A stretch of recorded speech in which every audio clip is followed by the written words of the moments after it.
नमस्कार बच्चों, मैं रेशमा यादव ब्रिजलाल जिंदल टीवी स्कूल जाखल से। आज हम कर रहे हैं 11वीं कक्षा की पुस्तक आरोह भाग 1 के गद्य खंड का पाठ है गलता लोहा, जिसके लेखक है शेखर जोशी।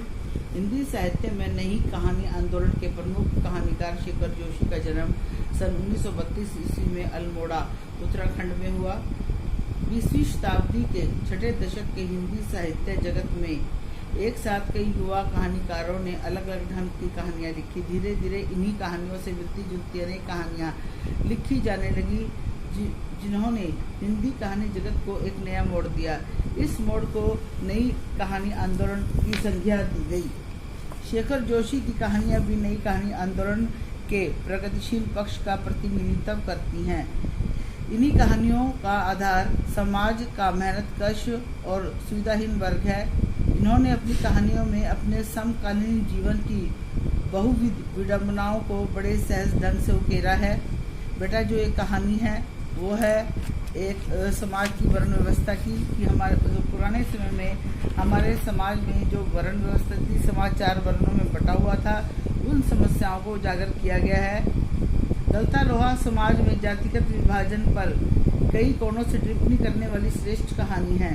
इस कहानी में लेखक ने जातिगत आधार पर निर्मित झूठे भाईचारे को खोखला साबित करते हुए मेहनतकश लोगों के सच्चे भाईचारे को प्रदर्शित किया है।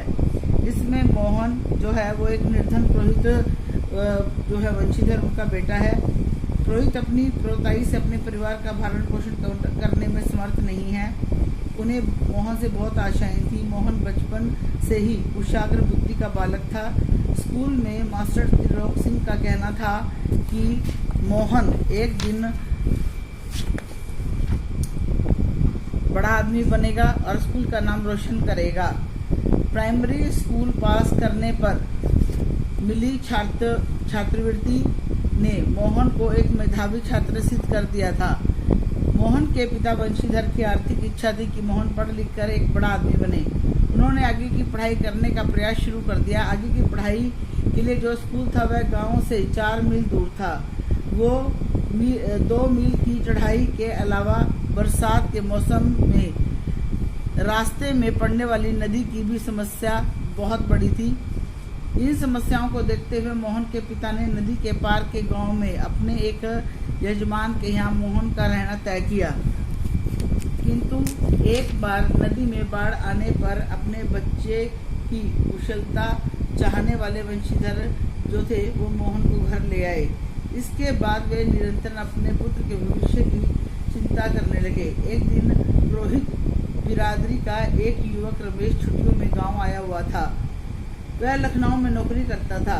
मोहन के पिता ने मोहन को आगे की पढ़ाई की जो थी मोहन के आगे की पढ़ाई थी उसकी चिंता उसके सामने व्यक्त की, तो रमेश ने वंशीधर को न केवल सांत्वना दी बल्कि मोहन को अपने साथ लखनऊ भेजने का सुझाव भी दिया। उसने मोहन को ठीक प्रकार से रखने और उसे पढ़ाने का आश्वासन भी दिया। वंशीधर इस बात के लिए तैयार हो गए और उन्होंने मोहन को रमेश के साथ लखनऊ भेज दिया। लखनऊ पहुंचने पर मोहन के जीवन का नया अध्याय शुरू हुआ। घर की महिलाएं उसे सारा दिन काम में व्यस्त रखती थी। रमेश ने उसे घर में नौकर के समान रखा और उसका दाखिला एक साधारण से स्कूल में करवा दिया। सारा दिन घर का काम करते रहने के कारण मोहन थक जाता और पूरी तरह पढ़ाई नहीं कर पाता था। इस प्रकार गांव का एक मेधावी छात्र मोहन सामान्य बालक बनकर रह गया। उसका गांव से नाता लगभग टूट ही गया था। उसे अपने माता पिता को भी वास्तविकता जो स्थिति थी वो उसने नहीं बताई, क्योंकि वह उन्हें यह सब बताकर दुखी नहीं करना चाहता था।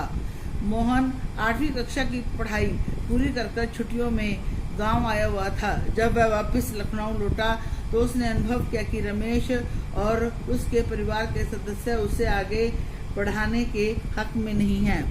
उनका मानना था कि बहुत से BA MA भी बेरोजगार फिरते रहते हैं, अतः मोहन को हाथ का कोई काम सीखना चाहिए। रमेश ने मोहन को एक तकनीकी स्कूल में भर्ती करवा दिया। उसकी दिनचर्या में तब भी कोई परिवर्तन नहीं आया। वह सारा दिन घर का काम करता और पढ़ाई के लिए उसे अवसर नहीं मिलता था। धीरे धीरे समय बीतने लगा और मोहन अपने पैरों पर खड़ा जो था वो होने के लिए कारखाने और फैक्ट्रियों में नौकरियों के लिए चक्कर काटने लगा। इस प्रकार गांव के मेधावी मोहन का भविष्य शहर में आकर चौपट हो गया। मोहन के पिता को जब वास्तविकता का पता चला तो उन्हें बहुत दुख हुआ। समय बीतने के साथ साथ मोहन वापस अपने गांव आकर रहने लगा। एक दिन मोहन अपने खेत के किनारे की कांटेदार झाड़ियों की काट छाट के उद्देश्य से घर से निकला। उसने देखा कि वहाँ हंसुए की धार कुंद पड़ी है। उसकी धार तेज करवाने के लिए वह अपने बचपन के सहपाठी घनराम लोहार की तरफ बढ़ा। घनराम गांव की शिल्प जाति से संबंध रखता था और मोहन पुरोहित जाति का। ब्राह्मण लोगों का शिल्पकार जाति के लोगों से मिलना जुलना उचित नहीं माना जाता था। मोहन ये सब कुछ जानते हुए भी घनराम के घर आकर बैठता है। मोहन ने हंसुए की धार तेज करने के बाद घनराम लोहे को एक मोटी छड़ से गोलाई का रूप देना चाहता है, परंतु सफल नहीं हो पाता। तभी अचानक मोहन उसकी अपनी जगह से उठता है। उसने लोहे की छड़ को पकड़ा और उसे स्थिर किया और उसे नपी तुली चोट मारता रहा और उसे गोल रूप दे दिया। यह सब इतनी तेजी से हुआ कि घनराम हैरान हो गया।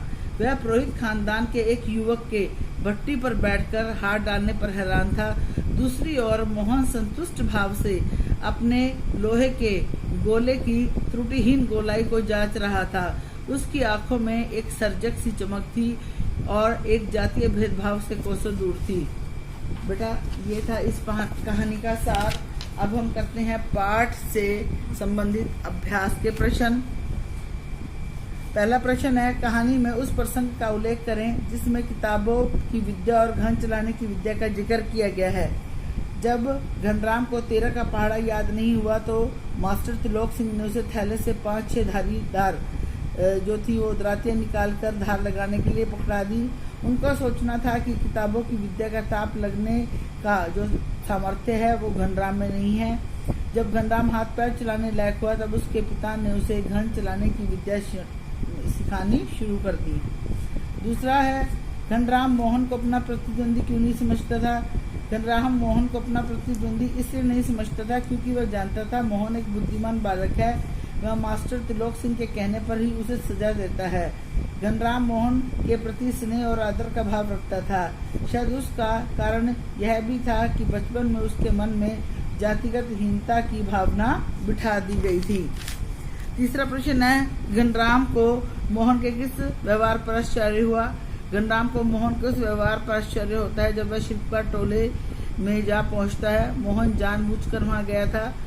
जब मोहन अपना संकोच त्याग कर घनराम के हाथ से हथौड़ा लेकर लोहे पर नपी तुली चोटें मारता है, दोकनी फूंकते हुए लोहे को दोबारा भट्टी में गर्म करता है और उसे पीट पीट कर गोल रूप दे देता है, तब घनराम को बड़ा आश्चर्य होता है।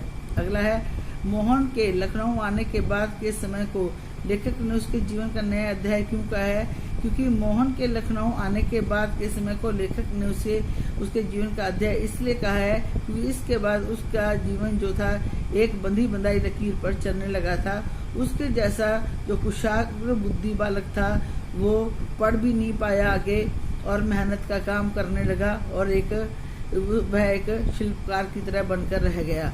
मास्टर त्रिलोक सिंह के किस कथन को लेखक ने जुबान का चाकू कहा है। जब मास्टर त्रिलोक सिंह ने घनराम को 13 का पहाड़ा सुनाने के लिए कहा और घनराम यह पहाड़ा याद नहीं कर पाया, तब मास्टर की जो सजा थी उसको लगा मास्टर ने उसको सजा दी और इस बार मास्टर जी ने वैद का प्रयोग नहीं किया बल्कि उसे कहा कि तेरे दिमाग में लोहा भरा है रे, विद्या का ताप कहाँ से लगेगा। बेटा ये थे आपके अभ्यास के प्रश्न। अब हैं आपके असाइनमेंट के क्वेश्चन। पहला है, वंशीधर किस बात से परेशान थे। दूसरा, लेखक ने मास्टर त्रिलोक सिंह के रोब को किन शब्दों में व्यक्त किया है। तीसरा, किस घटना के बाद वंशीधर को मोहन की आगे की पढ़ाई को रोकना पड़ा। चौथा है, साक्षर और शिक्षित में क्या अंतर है, स्पष्ट कीजिए। बेटे इस पाठ की जो पाठ का सार था वो आपको अच्छी तरीके से समझ आ गया होगा। आपने इस पाठ को ध्यान से पढ़ना है। अभ्यास के क्वेश्चन और असाइनमेंट के क्वेश्चन अपनी फेयर नोटबुक पर उतारने हैं। धन्यवाद।